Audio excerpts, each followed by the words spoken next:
রাসূল করিম রউফুর রহিম সাল্লাল্লাহু তাআলা আলাইহি ওয়াসাল্লাম ইরশাদ ফরমান, আমি যখন জান্নাত পরিদর্শন করলাম তখন জান্নাতীদের মধ্যে অধিকাংশই দরিদ্র। সুবহানাল্লাহ।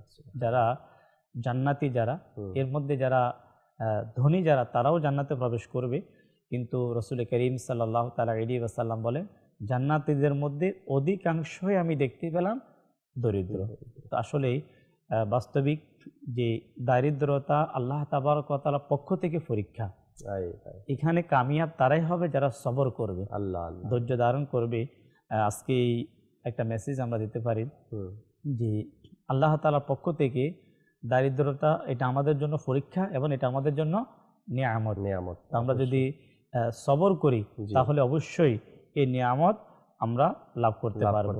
অন্যদিকে রাসূল করিম রউফুর রহিম সাল্লাল্লাহু তাআলা আলাইহি ওয়াসাল্লাম দরিদ্র যারা তাদেরকে ভালোবাসতেন।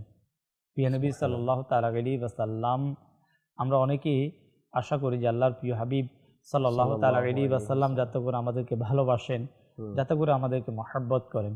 প্রিয় নবী সাল্লাল্লাহু তাআলা আলাইহি ওয়াসাল্লাম মানুষের মধ্যে যারা দারিদ্র প্রকৃতির লোক এদেরকে বেশি ভালোবাসতেন। মিশকাতুল মাসাবির মধ্যে একটি হাদিস মুবারাকা, প্রিয় নবী সাল্লাল্লাহু তাআলা আলাইহি ওয়াসাল্লাম সাইয়্যিদাতুনা আয়েশা সিদ্দিকা রাদিয়াল্লাহু তাআলা আনহাকে উদ্দেশ্য করে বললেন, হে আয়েশা, মিসকিনদেরকে ভালোবাসো, তাদেরকে নিজেদের কাছে রাখো, যাতে কিয়ামতের দিন আল্লাহ তাআলা তোমাকে নিজের কাছে রেখে নৈকট্য দ্বারা ধন্য করেন। অর্থাৎ যারা মিসকিনদেরকে ভালোবাসবে তারা আল্লাহ তাআলার নৈকট্য লাভ করবে কিয়ামতের দিন। তাই রাসূল করিম সাল্লাল্লাহু তাআলা আলাইহি ওয়াসাল্লাম আম্মা জান আয়েশা সিদ্দিকা রাদিয়াল্লাহু তাআলা আনহাকে বলেন যে মিসকিনদেরকে ভালোবাসো।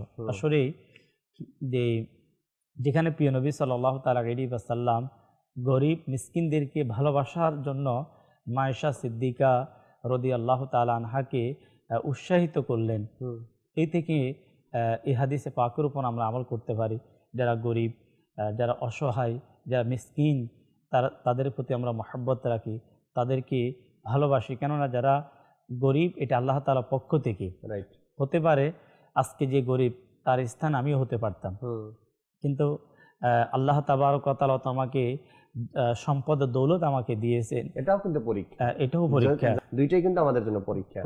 আসলে আল্লাহ তাবারক ওয়া তাআলা এই নৈকট্য লাভ করার একটা মাধ্যম হচ্ছে গরিবদের সাথে উত্তম ব্যবহার করা, ভালো ব্যবহার করা।